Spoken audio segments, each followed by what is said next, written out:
200 యూనిట్ల లోపు కరెంటు వినియోగానికి బిల్లు కట్టాల్సిన అవసరం లేదని కాంగ్రెస్ ప్రభుత్వం ప్రకటించిన నేపథ్యంలో ప్రజలెవరూ బిల్లులు కట్టొద్దని ఎమ్మెల్సీ కవిత సూచించారు. కాంగ్రెస్ పార్టీ నుంచి వచ్చిన ప్రకటనే కాబట్టి ప్రజలు ఈ అవకాశాన్ని సద్వినియోగం చేసుకోవాలని కోరారు. ఇప్పటికే ఉన్న రేషన్ కార్డులకే పథకాలు ఇస్తామని సీఎం రేవంత్ రెడ్డి చెప్పడం విడ్డూరంగా ఉందని కవిత విమర్శించారు. కొత్త కార్డులు జారీ చేసిన తర్వాత పథకాలను వర్తింపజేస్తే అందరికీ పెద్ద ఎత్తున లాభం జరుగుతుందన్నారు.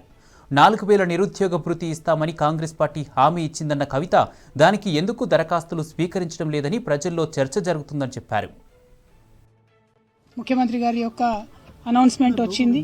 ఎందుకంటే అందరూ కూడా ఒకసారి మళ్ళీ అప్లికేషన్లు పెట్టుకోండి, సంక్షేమ పథకాలు అందాలి అంటే అని చెప్పి ఇవాళ ఒక కార్యక్రమాన్ని మరి ప్రభుత్వం ప్రారంభించడం జరిగింది. సో 2-3 అంశాల పట్ల గ్రామాల్లో ఇంటరాక్ట్ అవుతున్నప్పుడు ప్రజలు వ్యక్తం చేసినటువంటి అనుమానాలను గౌరవ ముఖ్యమంత్రి గారి దృష్టికి తీసుకెళ్లడానికి నేను మరి తెలియజేస్తా ఉన్నాను. ప్రధానంగా ఇప్పటికే తెలంగాణ రాష్ట్రంలో 44 లక్షల మందికి మనం పెన్షన్లు ఇస్తా ఉన్నాం. ఈ 44 లక్షల మందికి మీరు ఎన్నికల సమయంలో చెప్పినట్టుగా ఇప్పుడు 2000 వచ్చే వారందరికీ ఎటువంటి అప్లికేషన్ లేకుండా డైరెక్ట్ గా 4000 ఇచ్చేటటువంటి అవకాశం మీకు ఉన్నది. మరి దాన్ని ఎందుకు సద్వినియోగపరచుకుంటలేరు? ఇప్పుడు 44 లక్షల మంది ఎవరైతే ఆల్రెడీ పెన్షన్లు పొందుతా ఉన్నారో మళ్ళా వాళ్ళందరూ కూడా దరఖాస్తు చేసుకుని తెలంగాణలో ప్రతి గ్రామంలో మళ్ళా అందరూ లైన్లు కట్టేటటువంటి పరిస్థితి ఎందుకు తేవాలి?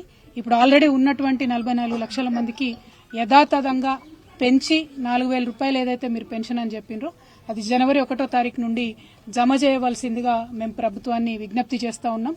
ఎందుకంటే ప్రజల మధ్యలో గ్రామాల్లో తిరుగుతూ ఉంటే ప్రజలు అదొకటి కోరినరు. రెండవ అంశం, బీఆర్ఎస్ కి కాంగ్రెస్ కి పెద్ద తేడా లేదు. దాదాపుగా 2% లోపలనే ఓటు శాతంలో మరి ప్రభుత్వంలోకి ఇవాళ కాంగ్రెస్ పార్టీ వచ్చింది. బీఆర్ఎస్ ప్రభుత్వం ఆనాడు ఎన్నికల్లో చెప్పింది ఏంటంటే అధికారంలోకి వచ్చిన వెంటనే మొదలు రేషన్ కార్డులు మంచిగా చేసుకుంటామని చెప్పినాం. ఇవాళ కాంగ్రెస్ ప్రభుత్వం వచ్చిన తర్వాత మరి గౌరవ ముఖ్యమంత్రి గారు ఉన్నటువంటి రేషన్ కార్డులకే పథకాలు ఇస్తా అని చెప్పడం చాలా విడ్డూరంగా ఉంది. ఖచ్చితంగా మొదలు రేషన్ కార్డులు అందరికి ఇస్తే, ఇచ్చిన తర్వాత పథకాలు ఇస్తే అప్పుడు అందరికీ కూడా పెద్ద ఎత్తున లాభం జరుగుతుంది. కాబట్టి మీరు తీసుకునేటటువంటి అప్లికేషన్స్ లో రేషన్ కార్డుల కోసం ఉన్నటువంటి అప్లికేషన్స్ ను త్వరితగతిన తీసుకొని ముందు రేషన్ కార్డులు ఇచ్చి తర్వాత పెన్షన్లు గాని పెంపులు గాని అన్ని పథకాలు చేస్తే ఈజీగా ఉంటుంది. ఒకటి, ఆల్రెడీ పెన్షన్ వచ్చే వాళ్లకు 4000 డైరెక్ట్ గా వేసేటటువంటి సౌలత్ ఉండి కూడా ప్రభుత్వం ఎందుకు జాప్యం చేస్తా ఉందనే ప్రశ్న వస్తుంది. రెండవది, రేషన్ కార్డులు ఎందుకు తక్షణమే ఇవ్వడం లేదు, రేషన్ కార్డుల విషయంలో రకరకాలుగా ఎందుకు చెప్తున్నారు అనేటటువంటి రెండవ ప్రశ్న వస్తూ ఉంది. మరి మూడవది, రైతు బంధు ఇంకా పడలేదనేటటువంటి చర్చ గ్రామాలలో జరుగుతూ ఉంది. దాని పట్ల కూడా ప్రభుత్వం సానుకూలంగా స్పందించాలి. అదేవిధంగా మరి మొత్తం అప్లికేషన్ ఇవాళ చూసినట్టయితే నిరుద్యోగ భృతి గురించి ఎక్కడా కూడా చెప్పలేదు. మరి యువతలో గ్రామాలలో చర్చ జరుగుతూ ఉంది. నిరుద్యోగ భృతి 4000 ఇస్తామని చెప్పిన కాంగ్రెస్ పార్టీ మరి ఎందుకు అప్లికేషన్లో నిరుద్యోగ భృతికి సంబంధించినటువంటి కాలం పెట్టలేదు అనేటటువంటి చర్చ కూడా జరుగుతూ ఉంది.